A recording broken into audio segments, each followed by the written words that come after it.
O professor João Nunes, ele é professor auxiliar de História Contemporânea da Universidade de Coimbra, Faculdade de Letras, no Departamento de História, Estudos Europeus, Arqueologia e Artes, e investigador integrado do Centro de Estudos Interdisciplinares do Século XX da Universidade de Coimbra.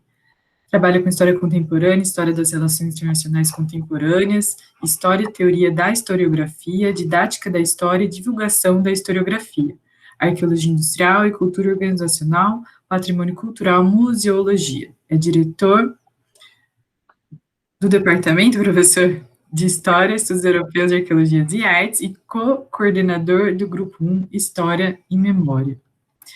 Ele tem uma ampla... tem várias publicações nessas diversas áreas, e nós agradecemos, em nome do Programa de Relações Internacionais Santiago Dantas, a sua presença hoje, assim como no ano passado. Professor, muito obrigada por ter aceitado esse convite. Passa a palavra para mim agora. Passo a palavra para você. Eu vou desligar meu microfone para não ter nenhuma interferência, tá bom? Muito obrigada. Obrigado, então. Penso que estão a receber o som. Eu vou começar, obviamente, pelo início, ou seja, por agradecer o convite para estar aqui a proferir esta aula-conferência. Agradeço, obviamente, à professora Fernanda Melo Santana, docente de disciplina, este ano, pelo convite, mas um pouquinho antes, se quiserem depois culpar alguém quando a coisa começar a correr mal, culpar o professor Samuel Soares, que foi o primeiro contacto meu aí no programa Santiago Dantas e na Unesp, e, portanto, se quiserem procurar um responsável último, ou primeiro, inicial, por esta terrível sessão de hoje, é ele o responsável, portanto agradeço também da minha parte.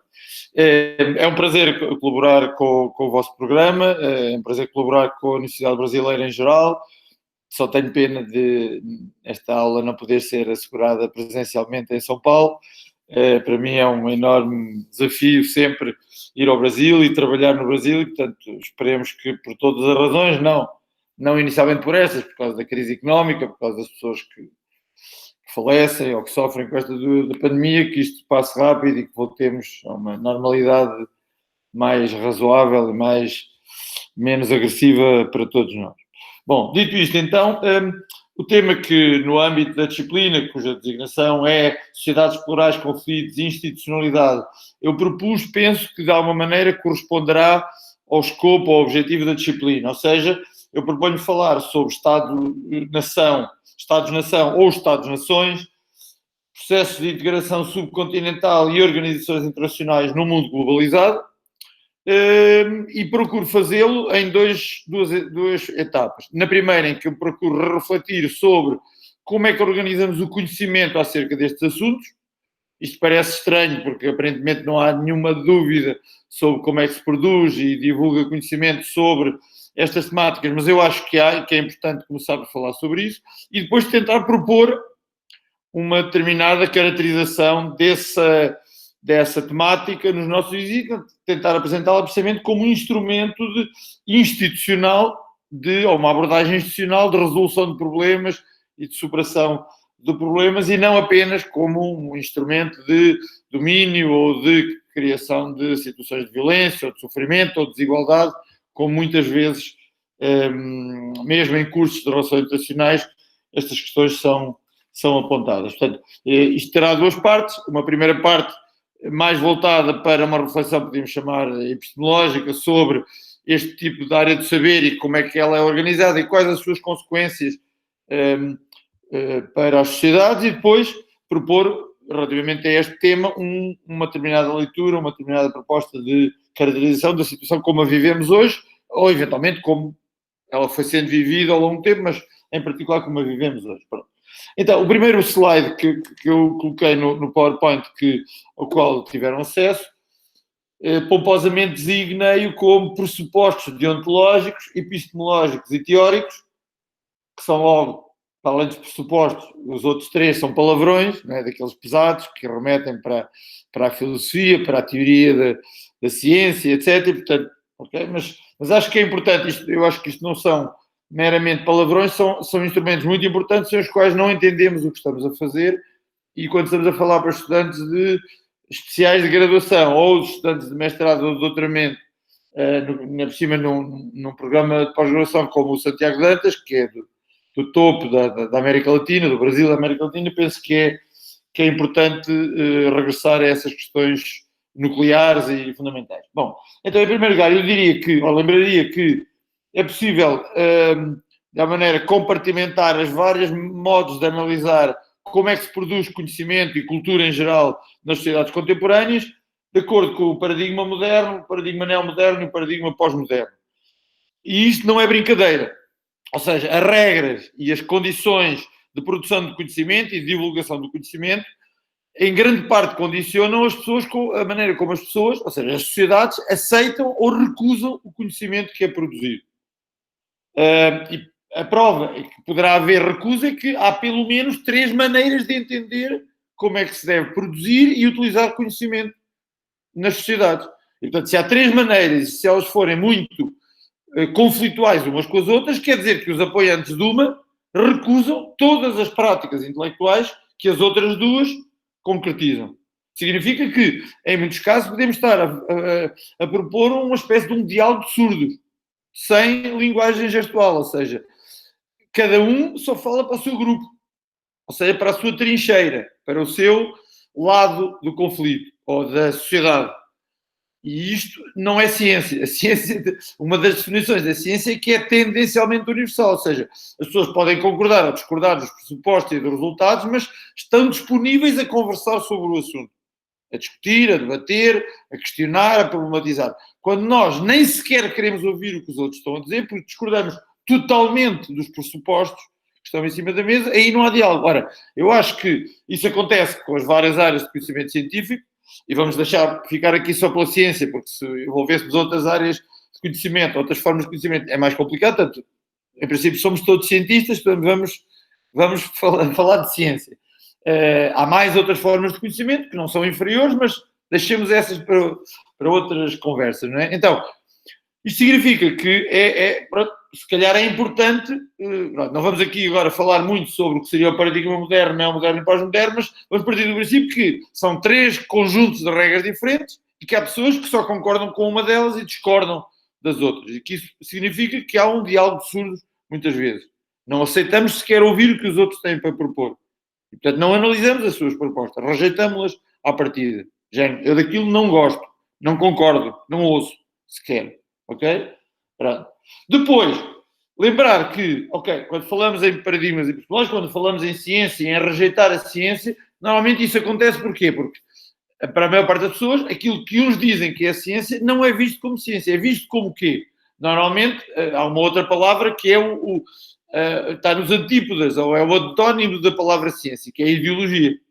Ou seja, eu sou um cientista, ou eu, como cidadão, consumo propostas científicas para entender o mundo e para me organizar, quer profissionalmente, quer civicamente, quer até a nível pessoal, mas o que aquele senhor ou aquela senhora estão a dizer é ideologia. Eu, como não concordo com aquela ideologia, nem sequer ouço. Portanto, significa que estas categorias, senso comum, ideologia, ciência e outra com palavra muito importante, que é tecnologia, que não é a mesma coisa que ciência, ok? São importantes. Portanto, significa que senso comum será o quê? Será uma visão difusa e informal sobre como é que o mundo funciona e o que é com aquilo em que concordamos e daquilo em que discordamos. Que achamos correto ou incorreto. Depois, a ideologia é essa mesma relação, só que uma relação estruturada, sistémica. Alguém propõe uma visão do mundo e depois, se nós concordamos com ela, utilizamos-la como uma espécie dos óculos que nos permitem ler a realidade e posicionar-nos perante ela. Concordamos, discordamos, temos dúvidas, etc. Ciência, em geral, ciências sociais em particular, serão, então, tentativas científicas de conhecer a realidade. E tecnologias são o quê? São modalidades de intervir na realidade para a transformar. E transformar sempre num sentido que, enquanto cidadãos, enquanto responsáveis políticos, técnicos, etc., achamos correto. Mas sendo claro que não há só uma maneira de intervir na realidade. Nós é que escolhemos aquela. E se escolhemos aquele destino, ou seja, nós queremos que a realidade deixe de ser assim para passar a ser assado, então depois vamos utilizar o conhecimento científico para quê? Para escolher o caminho mais eficaz para chegar lá. Ok? Se eu acho que a desigualdade entre homens e mulheres é errada, o que é que eu faço? Vou utilizar um conjunto de instrumentos que me permitem ou penalizar as desigualdades ou incentivar a diminuição das desigualdades. Se eu acho que a desigualdade é ótima, pelo contrário, vou utilizar o conhecimento que está à minha disposição para consolidar e ampliar essas diferenças e essas desigualdades. Portanto, uma tecnologia nunca é conhecimento científico. É a aplicação de conhecimento para mudar a realidade num sentido com o qual nós concordamos. Aquela ideia de vender a tecnologia como se o conhecimento determina que tenhamos de evoluir naquele sentido, o conhecimento nunca determina como é que nós temos de evoluir. Determina como é que, no sentido, ajuda-nos a perceber, eventualmente, como é que nós somos. Não o que é que queremos ser. O que queremos ser é sempre uma escolha. Portanto, isto também é importante, porque, por exemplo, em relações internacionais, muitas vezes, os especialistas o que é que fazem? Estão a analisar uma realidade e, ao mesmo tempo, a propor como é que ela deve ser governada, para, no futuro, se evoluir num determinado sentido. E isto causa um problema, porque uma pessoa que já sabe que futuro é que quer propor que seja construído, nunca vai analisar o passado, de maneira que essa análise contrarie a validade da transformação que ele quer defender e introduzir. Okay? Um exemplo. Se vocês pensarem num economista monetarista, nunca dirá que a crise de 2008 foi por causa da especulação financeira e da liberalização dos mercados financeiros a nível mundial. Porquê? Porque ele, como economista, acha que é isso que deve acontecer. Então, se acha que no presente é isso que vai acontecer, nunca analisará o passado dizendo que o problema da crise foi especulação financeira. E especulação porquê? Porque houve globalização, houve deslocalização da atividade económica, porque se ele defendeu isso enquanto política económica, ou seja, enquanto tecnologia de governo da realidade, agora como estudioso, como investigador, como cientista, vai pôr em causa as suas propostas de transformação da realidade, nunca o fará. Okay? Por isso é que não há nenhum monetarista. Todos os monetaristas o que é que dizem? É que a crise de 2008 foi porquê? Porque houve uns banqueiros que eram ladrões. Pronto. É aquela coisa moral. Há uns senhores muito maus e umas senhoras muito más que fazer... se acabarmos com os senhores maus não volta a haver nenhuma crise. Não, não é assim. Mas se ele está a defender uma solução tecnológica, nunca a vai pôr em causa, enquanto cientista, caracterizando a realidade de maneira que a sua proposta de intervenção tecnológica deixe de fazer sentido. Porquê? Porque o que ele quer é vender é aquela solução tecnológica. Ok? Portanto, misturar estas coisas, e muitos cientistas sociais que trabalham com o presente fazem muito habitualmente, porque eles normalmente estudam um assunto para propor uma solução para ele. E a sua análise da realidade é sempre condicionada à ideia que já sabem que querem vender a quem lhes encomendou o estudo. E isso é um problema, como sabemos, complicado, não é? Então, sendo assim, como é que o conhecimento científico pode existir? Ok. E então, de acordo com os três paradigmas, há três caminhos. De acordo com o paradigma moderno, há a objetividade, ou seja, se o cientista fizer aquele caminho que nas filosofias orientais se chama o caminho no sentido do nirvana, ou seja, se sair de si próprio e se esvaziar da sua ideologia, da sua mundividência, pode chegar a conhecer a realidade e a produzir ciência. Isto tem um problema, é que hoje considera-se que isso não existe. Ninguém consegue sair de si próprio e ser cientista, porque se sai de si próprio, deixa de ser um ser pensante, não existe. Portanto, um cientista sem ideologia é como, lá, um computador sem software e sem ligação sem bateria, sem eletricidade, não funciona. Pode ser muito bonito para estar em cima de uma mesa e dizer, tenho um computador, mas uma pessoa abre e ele não faz nada. Um cientista sem ideologia é a mesma coisa. Portanto, se calhar, essa metodologia da objetividade é impossível. Seria muito bonita, mas não existe. Pronto. Depois, segundo o paradigma neomoderno, é o quê? É que os cientistas, por dever profissional, são forçados a procurar objetivar a realidade. Ou seja, ninguém sabe como é que isso se faz, mas é um caminho que os cientistas devem fazer. Sobretudo discutindo uns com os outros. Ou seja, um propõe uma coisa e os outros ou concordam ou discordam. Os que discordam dizem porque é que discordam. E conversam. E ao conversarem, não é? Ultrapassam parcialmente os erros e as limitações. E é assim que se faz ciência. Ou seja, a ciência não é descobrir o absoluto, é ir procurando sempre conhecer um pouco mais. sendo que ninguém sabe qual é o caminho correto. Ele resulta da crítica e da discussão entre cientistas e entre cientistas e não cientistas. E depois há outra perspectiva, que seria a pós-moderna, que no Brasil é muito, em ciências sociais é muito importante, em Portugal em parte também, é a chamada subjetividade justa.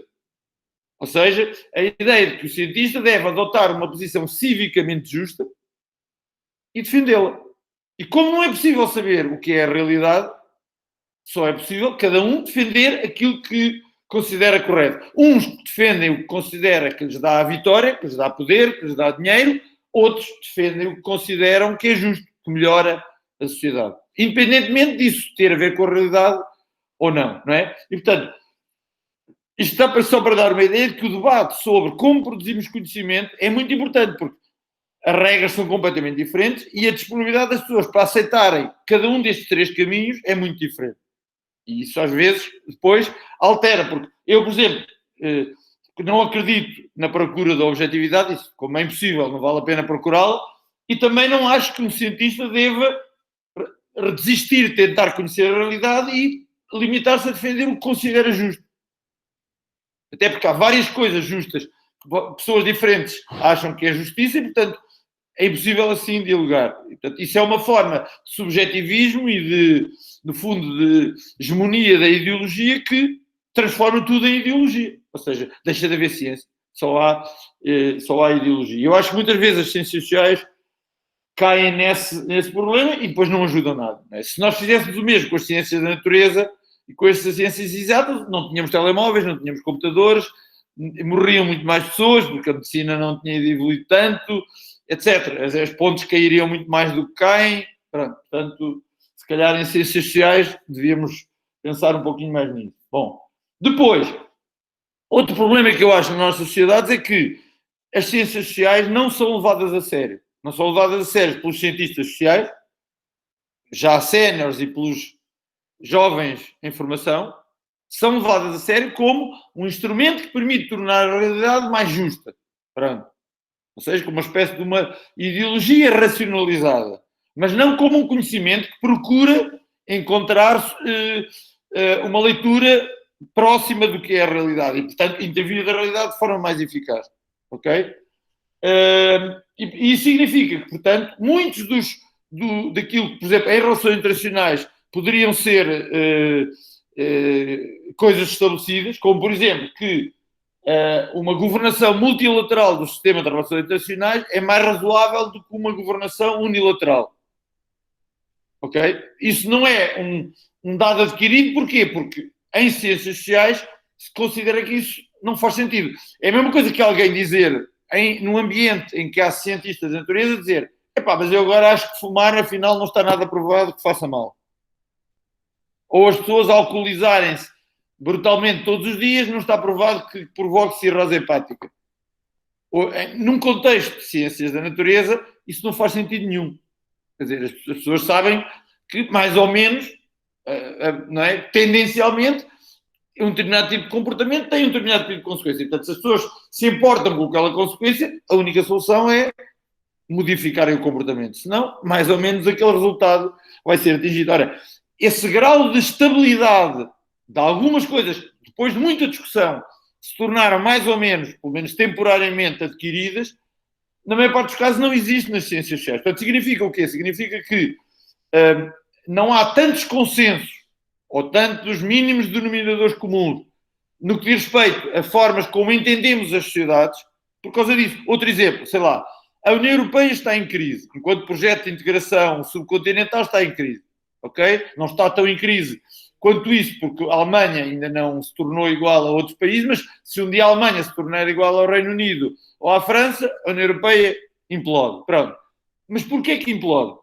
Não é um bom instrumento, não pode ser utilizado de múltiplas formas. Pode. Porquê que as pessoas não gostam? Porque as pessoas continuam presas à ideia do Estado-nação. Ou seja, em França é possível alguém dizer antigamente é que era bom. Quando os franceses mandavam em França é que era bom. E uma pessoa pergunta, mas era bom quando? É que perderam a Guerra dos 100 Anos, perderam a competição com a Inglaterra do século XVI ao século XIX, perderam a Guerra Franco-Prussiana, perderam a Primeira Grande Guerra, perderam a Segunda Guerra Mundial. Mas não é? Quer dizer, não são uma economia tão grande como a Alemanha, nem como a do Reino Unido, mas a França sozinha estava melhor quanto. Mas é possível as pessoas dizerem isto, porquê? Porque não é estabelecida uma análise de que, obviamente, para um país como a França, estar numa Europa integrada dá-lhe muito mais estabilidade, poder, etc. E na relação com os Estados Unidos, e na relação com a China, e na relação com o Brasil, e na relação com a União Indiana, a escala da França ainda se torna mais irrelevante. Não é? Se perante a Alemanha é o que é, imagine-se, perante, não é, os Estados Unidos, ou o Brasil, ou a União Indiana, etc. Pronto, são escalas completamente diferentes. Portanto, eu acho que isto era muito importante, esta ideia de que conhecimento estável em ciências sociais gera consensos na interpretação de como funcionam as coisas que já existem relativamente à ciência da natureza e às ciências exatas, que seriam muito importantes para que nas sociedades não é toda a gente pensasse da mesma maneira, as pessoas pudessem conversar com o mínimo denominador comum. Ok? Depois, lembrar que nem todas as ideologias, em todos os momentos, são iguais. Há ideologias mais circulares, ou seja, para as quais é mais irrelevante o que é a realidade, e outras mais lineares, ou seja, procuram estruturar-se a partir de um conhecimento da realidade. Um exemplo, sei lá, para não dar o exemplo brasileiro, sei lá, Donald Trump, não é? Candidato à presidência da República nos Estados Unidos, e o candidato do Partido Democrático, ok, têm ambas ideologias, como é óbvio, senão não eram candidatos, não eram políticos profissionais, ou pronto, ok, muito bem, mas se calhar a ideologia do senhor Donald Trump é um bocadinho mais circular, não é? Do que o outro. Porquê? Porque para ele a realidade é completamente irrelevante. A realidade é criada pela intervenção pública dele. A realidade ela própria é irrelevante, porque se as pessoas acreditarem no que ele defende, ou a realidade se adapta ao que ele defende, ou as pessoas acham que a realidade está errada. E que resulta da conspiração de umas pessoas más, por exemplo, todos os militantes e dirigentes do Partido Democrático e todos os movimentos cívicos, etc. Que não são de extrema-direita ou que não são por aí adiante, não é? Pronto. Então, isto significa o quê? Significa que, para nós cientistas sociais, é fundamental percebermos que ou nós contribuímos para a criação dos tais mínimos denominadores comuns, e isto não é consenso, não é ideologia única, não é leitura única da realidade, são diferenças, mas diferenças em que as pessoas todas, ou a maioria, aceitam conversar umas com as outras a partir das suas diferenças. Mas têm isso em comum. Reconhecem regras comuns para poderem conversar umas com as outras. E para poderem construir dúvidas, discussões, debates, não é? Concordâncias, discordâncias, mas não rompendo o diálogo, não rompendo a ligação entre as pessoas. Aceitando e confiando minimamente no outro para que a sociedade possa funcionar sem estar em ruptura permanente. Isto estamos a falar dentro de cada país e em relações internacionais, obviamente entre países e nas organizações internacionais. Ou se, pelo contrário, não contribuímos para isso, e quem analisa os fenómenos sociais somos nós, portanto, se nós não contribuímos, não se sabe muito bem quem vai contribuir, e então estamos a potenciar fraturas e uma radicalização que sabe-se como começa, mas não se sabe como acaba. Ou seja, sabe-se como é que acabou em outras épocas. E agora, se calhar, só não se evolui nesse sentido, porque é uma coisa que é terrível, mas que, aparentemente, bloqueia parte dessas escaladas, que é a dissolução nuclear. Porque se não houvesse dissolução nuclear, se calhar já estariam mais pessoas por aí. Pronto. Agora, indo para o exemplo concreto, relações entre a Europa e a América Latina. Caracterização, em primeiro lugar, do parceiro Europa, em segundo lugar, do parceiro América Latina. Ora, como é que as ciências sociais muitas vezes caracterizam estes dois blocos? Primeiro, a Europa são tudo países desenvolvidos e são maus. Porquê que são maus? Dentro da tal ideia de uma impossibilidade de conhecer a realidade, portanto, de escolhermos o lado justo. Porquê que são maus? Porque é que o Norte, não é? No sentido, por exemplo, cá em Portugal, Boaventura Sousa Santos é mau. E o Sul é eticamente justo e correto, discriminado, pobre, injustiçado, oprimido, etc. Pronto. Portanto, se isso é assim, se esta é a grelha de leitura básica, e temos de concordar que em muitas cientistas sociais é esta, e não é, como eu digo, não é no hemisfério sul, ou em parte do hemisfério sul, ou seja, mesmo em países como Portugal, que estão na cauda do hemisfério norte, no sentido de são dos menos desenvolvidos do hemisfério norte, também é assim. Há muita gente em Portugal que utiliza a mesma grelha de observação. Até porque nós fazemos isso em relação aos do norte, ou seja, nós, Europa do Sul, coitadinhos, eles, Europa do Centro e do Norte, os maus da fita. Em absoluto, em termos ontologicamente, nós somos bons, eles são maus, e o Sul dirá, nós Sul somos bons, vítimas, eles são maus, perpetradores. Pronto, isso significa que, se pensarmos assim, o que é que nós pensamos em, por exemplo, aumento dos níveis de integração, em reforço dos mecanismos de abertura económica, de cooperação, etc. É o Norte a querer dominar o Sul. Todo o discurso científico que procura reapreciar modelos de integração, a globalização, etc., são formas encapotadas de o Norte reforçar ou reproduzir o domínio do Sul. Porque, obviamente, havendo desigualdades à partida, qualquer forma de integração é negativa para os dominados e positiva para os dominadores. Não é? E, portanto, se virmos todo o passado assim, mas se considerarmos que os países que começaram assim, por exemplo, que começaram como, não apenas periferia, mas como colónias, isso se tornou parte do seu ADN, não há nada a fazer. A única maneira é fazer implodir o sistema de relações internacionais, todas as organizações internacionais, e construir tudo de novo, com base, por exemplo, numa adesão ética de todos os países à cooperação sem dominação e sem desigualdades e sem diferença. Pronto. E, portanto, isto significa que todos os projetos de integração subcontinental devem ser rejeitados, são formas de dominação, que a globalização, obviamente, só pode ser capitalista e só resulta em favor dos dominantes e em desfavor dos dominados, não é? E que, portanto, qualquer produção historiográfica, ou no âmbito da ciência política, ou das relações internacionais, ou da economia, ou da sociologia, ou da antropologia, que procurem defender o contrário, são ou revisionistas ou negacionistas das desigualdades e da dominação e da natureza intrinsecamente desigual dos sistemas de relações internacionais como existiram até agora. Não é? E em grande parte é isto, se vocês pensarem, porque é que a Europa e a América Latina não cooperam mais? Podemos dizer, ok, porque estão distantes. Não faz sentido.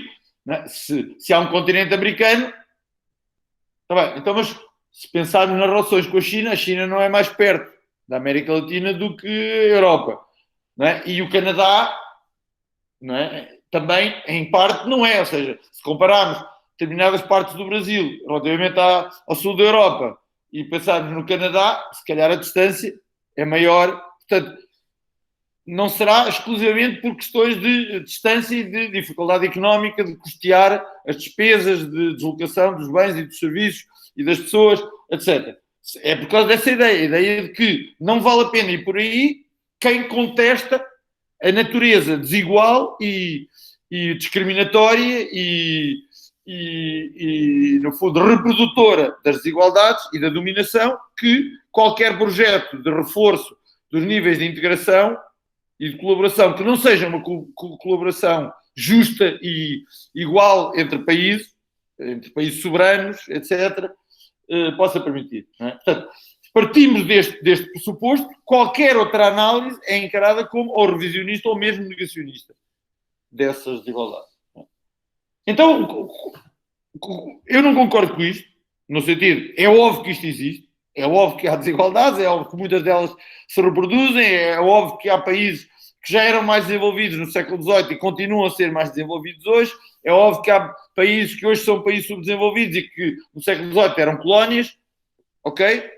Mas entre isso e estas inevitabilidades há muita diferença. Eu daria apenas 3 exemplos para perceberem. Primeiro exemplo. Não, 4. Primeiro exemplo, Estados Unidos da América. A maior parte das pessoas que defende esta teoria não consegue enquadrar aqui os Estados Unidos, porque os Estados Unidos eram uma colónia, um conjunto de colónias. Ok? Tinha no seu ADN. Mas depois as pessoas dizem, mas era uma colónia de povoamento, eram só brancos, E, portanto, o que aquilo no fundo foi um país europeu no continente americano, e por isso é que se desenvolveu. Não é verdade. Não é? A zona mais pujante da economia americana era o sul Atlântico dos Estados Unidos, que era uma economia de quê? De plantação baseada em mão de obra escrava. Como o essencial do resto do continente americano a sul dos Estados Unidos. Não se esqueçam que os Estados Unidos tiveram uma guerra civil, não foi por causa da abolição da escravatura, foi por causa do modelo económico. Não é? Porque para que o Sul continuasse a ser produtor de matérias-primas baseadas baseada em mão de obra escrava, era necessário que o Norte abdicasse de se industrializar. E para o Norte se industrializar e temporariamente fechar o seu mercado para se poder industrializar face à competição britânica, o Sul exportaria menos. Porque os ingleses retaliariam, como é óbvio. E retaliaram. Então o que é que o Sul disse? Então os meninos que querem brincar à industrialização fazem um país e nós continuamos com a nossa vida e fazemos outro. E os do Norte disseram, mas nós não queremos, e uns querem, outros não querem, e andaram-se a matar durante uns anitos, e depois lá ganharam os do Norte e os Estados Unidos hoje. Portanto, significa que é possível um país, ou melhor, um conjunto de colónias, territórios coloniais, com perfis diferentes, terem um debate interno mais ou menos violento, no caso dos Estados Unidos a certa altura foi bastante violento, tomarem uma decisão e isso levar à inversão radical da sua posição no sistema de relações internacionais e nas relações económicas a nível mundial. Passando esse conjunto de colónias para a posição de maior potência económica a nível mundial. É possível acontecer. Outro exemplo, o Japão. Normalmente ninguém fala do Japão. O Japão era uma sociedade feudal até 1868. Volto a repetir, 1868. O Brasil já era independente há 50 anos, há 40 anos. Ok? Uma sociedade feudal. Não era feudal no sentido adjetivante. Era literalmente uma sociedade feudal fechada sobre si própria. Desde o século XVII. Ok? E em 20 anos não só se tornou um país que se industrializou, mas que é uma coisa surpreendente, foi aceito como um país ocidental pelos países ocidentais. Sendo que no Japão não houve colonização branca. Foram os japoneses que se ocidentalizaram e que foram aceitos pelos países onde as concepções darwinistas sociais, não é? Segregacionistas, defensoras da desigualdade entre grupos étnicos, na altura chamava-se raças, etc., estavam implantadas a um nível, não é, completamente indiscutível. Mesmo assim, o Japão conseguiu fazer-se aceitar. O Japão é um dos países que decide o pós-Primeira Grande Guerra. Ou seja, das potências vencedoras da Primeira Guerra, que discutiram os tratados, o Japão estava lá. Era um dos 6 países que esteve lá. 6 países no mundo todo.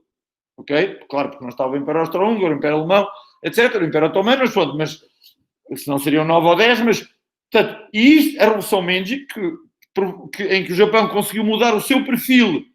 É esse. Um outro exemplo é, por exemplo, o caso da Coreia do Sul.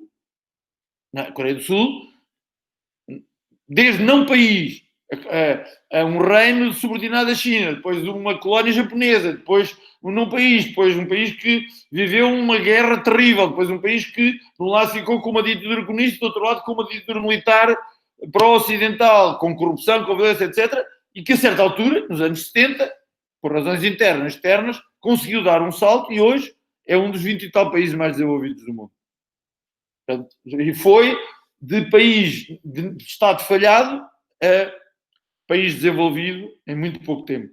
Claro que teve ajuda externa, norte-americana, japonesa, ninguém nega isso, mas fê-lo, ok? Portanto, isto são exemplos, podemos dar outros, Taiwan, por aí dentro, ok? Mas são exemplos de que, em determinados contextos, e estes contextos não são universais nem são fáceis, é possível produzir. Podemos dar o exemplo contrário, que é o da Argentina, né, que está num nível elevado e que decai, inequívoco, até agora, mais ou menos, irremediavelmente. A Argentina chegou a ser um país de desenvolvimento intermédio, não apenas em comparação com outros países latino-americanos, mas em comparação com a maior parte dos países europeus. Ok? Portanto, significa que as escolhas feitas pelos argentinos no contexto do sistema de relações internacionais e das pressões internacionais podem ser favoráveis ou desfavoráveis à evolução dos países, ok? E depois agora o caso do Brasil, ok? Porque se vocês repararem, como é que a maior parte dos brasileiros vê o Brasil no sistema de relações internacionais?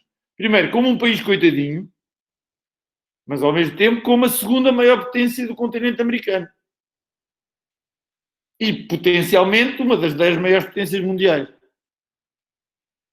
Ok? Portanto, como é que o Brasil pode ser estes dois extremos ao mesmo tempo? E não é apenas numas pessoas que acham que é uma coisa, outras pessoas que acham que não. As mesmas pessoas, em conjunturas diferentes, acham. Os cientistas sociais acham isso.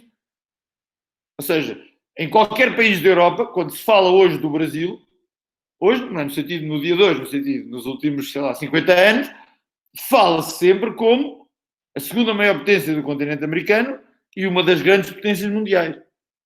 Que se quisesse, quando em Portugal se fala no Brasil, fala-se do Brasil como os ingleses passaram a falar dos Estados Unidos a partir dos anos 40 ou dos anos 50 do século XX. Ou seja, a locomotiva, que se nós conseguirmos atrellar-nos à locomotiva, vamos atrás. Pronto. Eles avançam e nós aproveitamos a boleia. Não é? Portanto, significa que há um conjunto de potencialidades que o Brasil poderia aproveitar se caracterizasse de outra maneira e se caracterizasse o sistema de relações internacionais e o conjunto de oportunidades e de limitações, inequivocamente há limitações, não há nenhuma dúvida quanto a isso, não é? A teoria de que isto é como é que se chama? Uma pista de atletismo em que cada um tem a sua pista e tal, é livre de correr à velocidade que entender, porque ninguém prejudica ninguém, nem ninguém limita ninguém, também não faz sentido nenhum. Mas não é só obstáculos para uns e só facilidade para outros. Não é? Mesmo os que têm aparentemente muitas facilidades têm de fazer por isso. Têm de sofrer, têm de... Vocês vejam na Europa, se compararem a Alemanha com o Reino Unido ou com a França, e estamos a falar de economias mais ou menos e populações da mesma dimensão, a diferença é brutal. E não é para os alemães serem mais louros. É porque fazem mais pela vida. Não é? E cometem menos erros, provavelmente. Não é?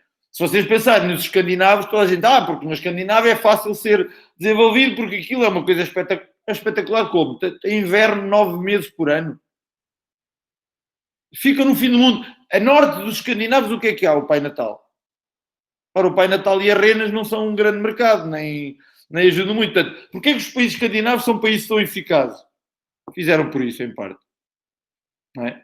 Portanto, no Brasil terá certamente ainda imigrantes pobres da Dinamarca nos anos 20 e nos anos 30 do século XX. Imigrantes pobres. Não era pobres, só havia praticamente pobres nesse país. Portanto, imigravam para os Estados Unidos, imigravam para o Canadá, imigravam para o Brasil, para a Argentina, para tentar melhorar a sua vida. Na Noruega, a partir da altura em que a Noruega se torna independente da Suécia, não é? Portanto, se conseguirmos ler as coisas de maneira mais flexível, mais aberta, podemos analisar os instrumentos de intervenção de forma aberta. Então, quais seriam esses instrumentos? Por exemplo, o Estado-nação. Muitos dos cientistas sociais dizem que o Estado-nação é um instrumento de dominação interna e de bloqueio. É o Estado-nação que exerce violência sobre os seus cidadãos, exerce violência externa através de invasões, Muito bem, isso é em parte. Mas isso não há Estado-nação. O que há? Há o regresso a sociedades feudais, ou seja, sociedades em que as pessoas se agregam por religião, por cor de pele, por localidade, mas que não são viáveis. Vejam, por exemplo, a Bósnia-Herzegovina depois da dissolução da Jugoslávia. O que é a Bósnia-Herzegovina? Nós diremos, é um país. Não é um país. Porquê? Porque quando há eleições, os membros da comunidade sérvia votam no Partido Sérvio. Os membros da comunidade croata votam no Partido Croata. E os membros da comunidade bósnia muçulmana votam no Partido Bósnia muçulmano. Então, o que é que adianta? Não vale a pena haver eleições. Há um recenseamento. Não é? Façam um recenseamento da população e o número de deputados resulta da percentagem de cada grupo da população. Porque as pessoas não falam umas com as outras. Não aceitam que fazem parte do mesmo todo. Portanto, significa que se por um lado o Estado-nação pode ser um instrumento de dominação, sem Estado-nação não há debate político, não há democracia, não há relações internacionais multilaterais, não há organizações internacionais que sobrevivam. Ok? Depois, as tais organizações internacionais Então, são instrumentos de lavagem ou de branqueamento do poder absoluto das grandes potências. Sim, mas e se não existirem elas, pior ainda, as grandes potências fazem o que querem. Invadem quem querem, autorizam invasões de outros. Portanto, as organizações internacionais foram criadas para quê? Para limitar esse arbítrio. Legitimam-no às vezes, não conseguem superá-lo às vezes, claro. Mas qual é a alternativa? Vamos dar um exemplo. Conselho de Segurança da ONU. Tem 5 países com direito de veto. É injusto. Qual é a alternativa? Quem é que consegue pensar numa alternativa que seja mais eficaz, mais justa? Pôr todos os países lá com direito de veto, ou seja, passar as competências do Conselho de Segurança para a Assembleia Geral, todos os países têm direito de veto. Por exemplo, a Arábia Saudita vai discutir qualquer coisa sobre a igualdade das mulheres. A Arábia Saudita diz, eu veto, ponto final. Morreu. Não há nenhum debate sobre a igualdade entre homens e mulheres. Não é? Ou sobre liberdade de imprensa. A China diz, eu veto. Quer dizer, muito mais países diriam, mas vamos partir do princípio, só a China. Está a ver? Por acaso a China é membro do Conselho de Segurança com direito de veto, portanto, poderia vetar. Portanto, isto significa o quê? Significa que, muitas vezes, os problemas das organizações internacionais não são das organizações internacionais, são dos países que constituem as organizações. E transferir a soberania dos países para um órgão da organização é bom quando os países querem e quando funciona. Por exemplo, a União Europeia tem isso. Ok? Mas os países não querem. Por exemplo, esta questão da pandemia. Na União Europeia foi uma guerra para ser a Comissão Europeia a comprar vacinas. Porque cada país queria ter vacinas para ter mais que os outros. Obviamente, quando perceberam que é muito mais eficaz a União Europeia comprar para todos e depois distribuir por cotas que sejam negociadas, lá fizeram isso. Mas, inicialmente, a maior parte dos países membros não queria. Nomeadamente os mais poderosos que diziam, nós compramos para nós os outros, como os Estados Unidos estão a fazer. Portanto, as organizações internacionais, na maior parte dos problemas, quando não resolvem problemas, a questão não é ser um instrumento das grandes potências para dominar o mundo, uma teoria da conspiração, é porque todos os países, os grandes, os médios e os pequenos, atuam egoisticamente nessas organizações e, portanto, no fundo, estão lá só para fingir que estão. Porque não acreditam que aquele seja o caminho para, em parte dos problemas, as coisas serem resolvidas. Por exemplo, o problema da Amazónia não é um problema do Brasil, é um problema do Brasil e do mundo. Portanto, deveria haver um acordo entre o Brasil que se comprometeria a determinado tipo de indicadores e do resto do mundo que se comprometeria a compensar o Brasil pelo respeito desses indicadores, naquilo em que esses indicadores prejudicam o desenvolvimento da economia e das condições de vida dos cidadãos brasileiros. Porque se a Amazónia é fundamental para o mundo tem de pagar os custos de manter a Amazónia. Mas isso tudo é negociável. E as organizações internacionais existem para isso. E há exemplos em que funcionam assim. Por exemplo, na União Europeia, todas as vezes em que há negociação, cada vez que há uma medida, vê-se que o conjunto é beneficiado pela medida, mas que há uma parte que é prejudicada. Essa parte é compensada.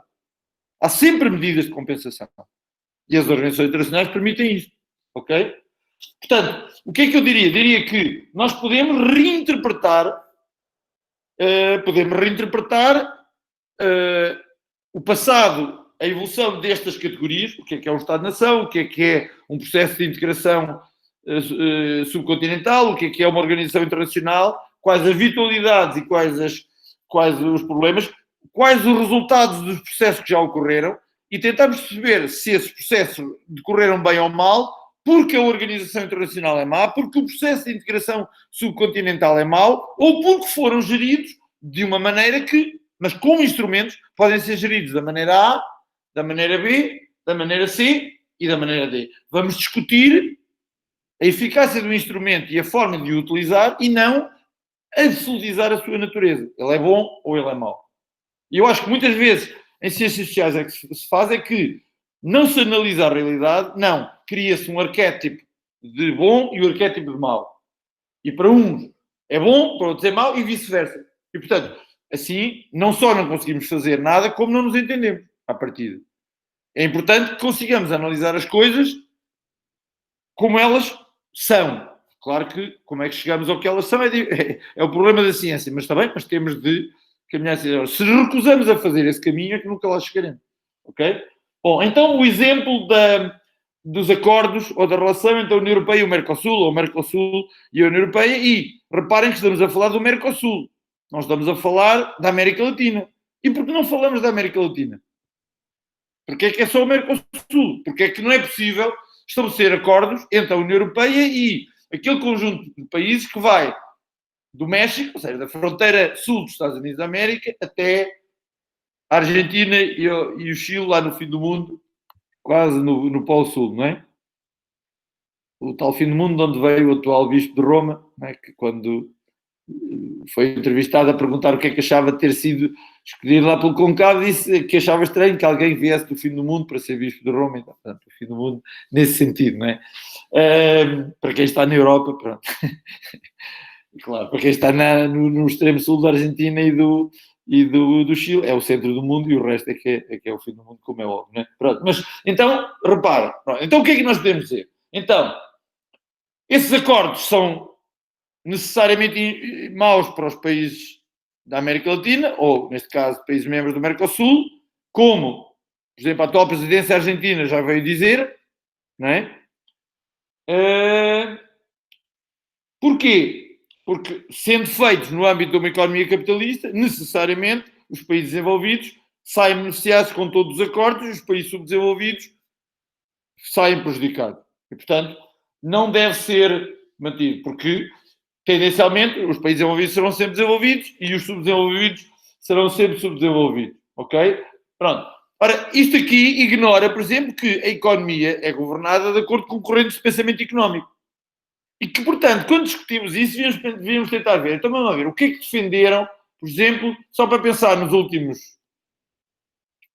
vá lá, desde os anos 30 do século XX, o que é que defenderam os marginalistas, os corporativistas, os defensores de uma economia relativizada, vamos dizer, os comunistas ou os stalinistas, pronto, e os keynesianos e agora os monetaristas.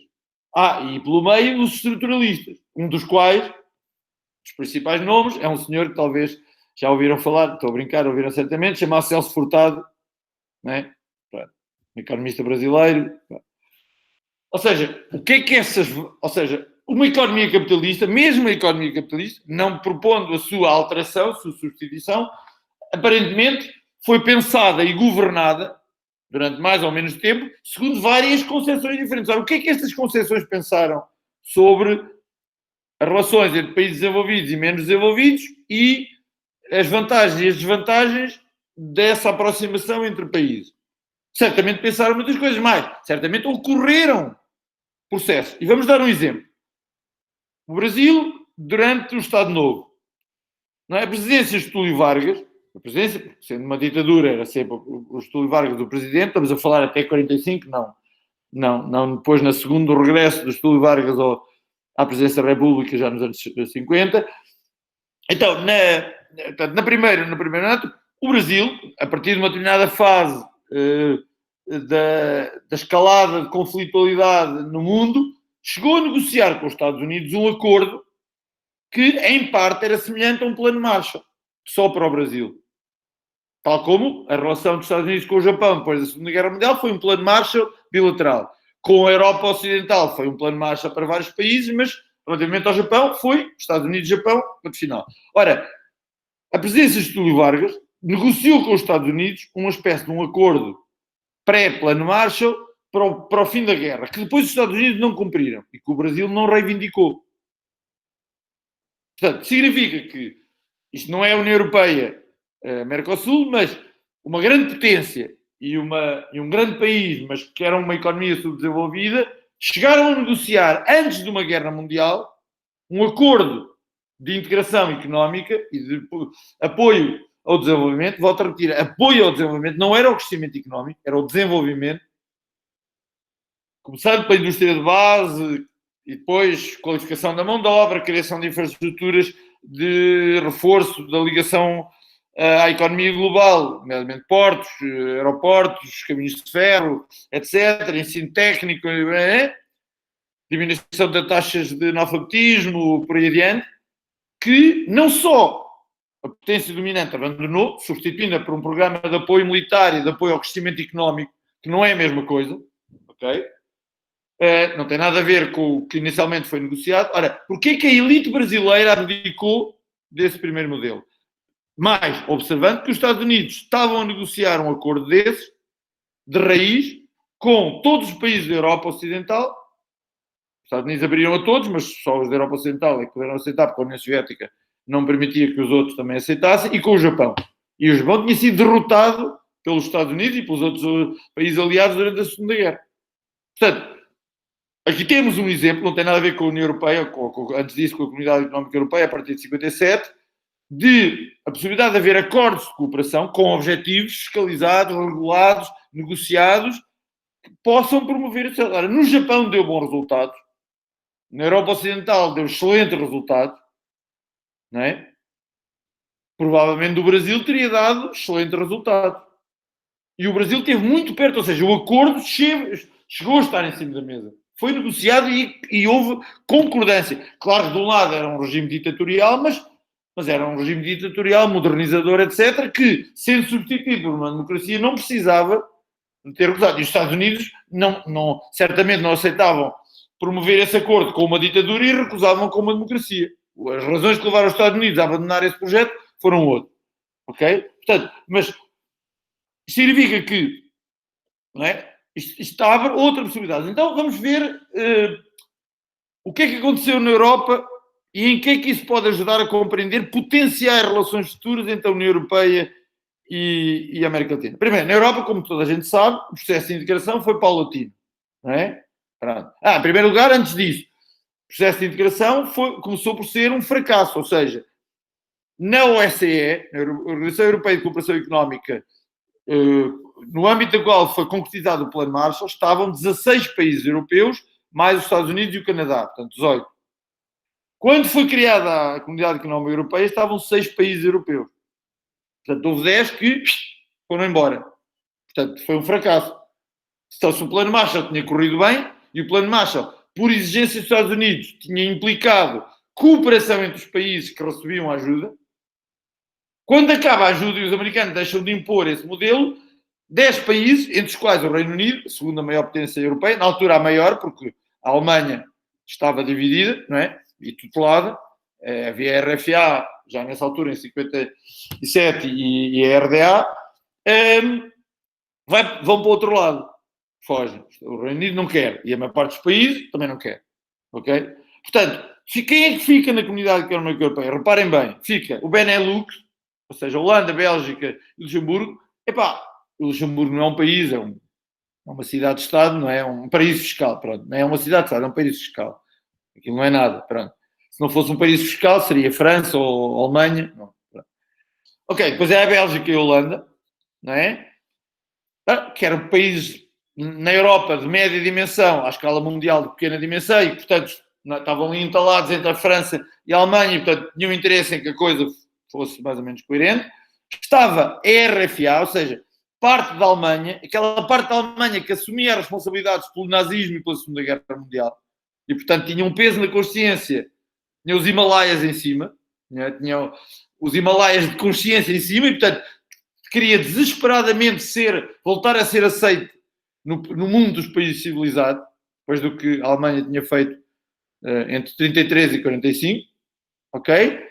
E a França, que tinha perdido todas as guerras com a Alemanha, não é? E que desde a unificação alemã se tinha juntado ao seu inimigo de séculos, ou seja, a Inglaterra, porque perante a Alemanha não tinha hipótese nenhuma. Se a Prússia sozinha tinha vencido a Alemanha, imagine-se, eu peço desculpa, a França, na Guerra Franco-Prussiana, imagine-se a Alemanha na totalidade. A França era varrida para o Mediterrâneo e para o Atlântico. Então, perante a situação da Alemanha com o apoio dos Estados Unidos, a França acha que fica a mandar na Comunidade Económica Europeia, e fica, na prática fica, durante algum tempo, e depois a Itália. E a Itália, que se apresenta como um país invadido pela Alemanha e não sei o que tal, pronto, mas não era, como todos sabemos. Foi na Itália que foi inventado o fascismo, e por aí a Itália foi país agressor no início até 43, da Segunda Guerra Mundial, também fez pronto, portanto, a Itália, que não só um país dividido entre o norte mais desenvolvido e um sul muito menos desenvolvido, era ele próprio um país responsável pela violência da Segunda Guerra Mundial, pelo fascismo, etc. E, portanto, era um país culpado que também tentava, no fundo, fazer-se aceitar novamente através da integração da Comunidade Económica Europeia. Portanto, eram estes os 6 países que criaram a Comunidade Económica Europeia. Portanto, aparentemente, tinha tudo para falhar, não ia correr bem. Só que lá está, foi o único espaço onde, embora menos do que tinha sido feito no âmbito da OSCE com o Plano Marshall, se tentou começar a fazer alguma coisa que funcionasse e que tivesse alguma racionalidade. E os resultados foram positivos. Depois começaram a entrar países menos desenvolvidos, por exemplo, a Irlanda, a Grécia, Portugal, Espanha, Portugal, e a Comunidade Económica Europeia, o que é que criou? Criou mecanismos de compensação, ou seja, de discriminação positiva. Determinado tipo de aberturas é bom para todos, mas vai custar mais aquela parcela. Os que vão beneficiar mais ajudam aquela parcela. Claro que nem todos os acordos foram bem feitos. Por exemplo, a moeda única tem problemas por causa de... A moeda única é a moeda que serve à economia alemã. Corresponde ao perfil mundial da economia alemã. Portanto, ajuda a economia alemã. Mas a economia alemã já tinha essa moeda, que era o marco. Ou seja, para abdicar daquela moeda que ajuda a sua economia, tinha de ter uma moeda que ajudasse a sua economia, porque os alemães são alemães, não são parvos. Não é? Portanto, o que é que eles negociaram? Algo que compensasse os outros, mas que, portanto, podia haver afinações, mas o instrumento em si mesmo não é negativo, não é uma teoria da conspiração, não é para dominar o mundo, não é para esmagar a Europa, ok? Portanto, isso significa o quê? Significa que a Europa experimentou bem e mal, com várias cambiantes, porque esta Comunidade Económica Europeia, começou por ser keynesiana, hoje é monetarista. Ok? Mas podia ter continuado a ser keynesiana. Não há nada no ADN da União Europeia que diga tem de ser monetarista. Não existe. Começaram por ser keynesianos. Keynesianos do Keynes. Quer dizer, o Plano Marshall, que é a origem da Comunidade Económica Europeia da União Europeia, mais keynesiano do que o Plano Marshall não existe. É a maior revolução nas relações internacionais. Um país vencedor ajuda os seus rivais. Que é uma coisa nunca vista. Ajuda a fundo perdido. Ganha com isso, está bem, mas a seguir à Primeira Guerra Mundial, os ingleses e os franceses não fizeram isso. E também ganhariam se tivessem feito. Utilizaram ser vencedores para esmagar os seus rivais. Foram derrotados. E os Estados Unidos foram brincar ao isolamento. Não é?